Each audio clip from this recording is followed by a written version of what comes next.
Next at 6, we're hearing for the first time from Milwaukee Mayor Cavalier Johnson warning of possible cuts in the police department unless funding is increased. Yeah, and this as the city is already at a critically low level for police officers. Rebecca Clough goes in depth to explain how low those levels are and how we got to this point.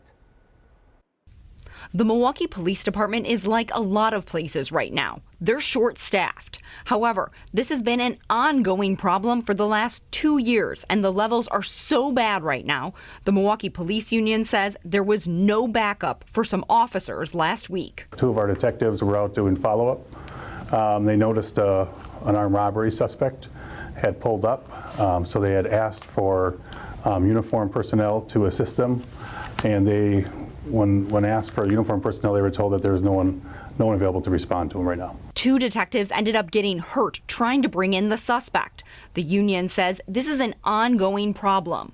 Milwaukee Police has been below full staff for the last few years.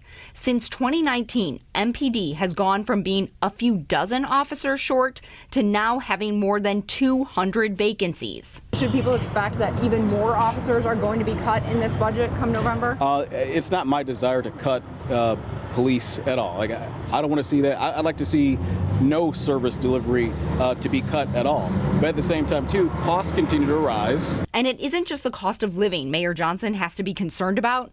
Last year, former Mayor Tom Barrett warned a budget cliff was coming, and it might be here. The city has to pay $70 million a year to fully fund the pension. And without any new state revenue coming in, Mayor Johnson says the city's hands are likely tied and cuts could happen. We've tried and tried and tried, to make sure that we spared police and fire, right? These core city services.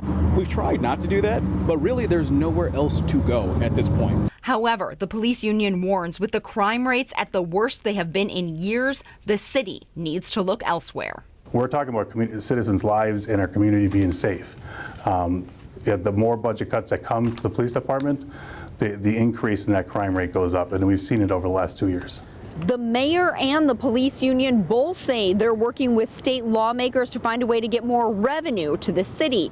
However, any changes at the state level likely won't happen before the budget has to be approved, and that's on November 4th. Reporting outside police headquarters, Rebecca Clough, TMJ4 News.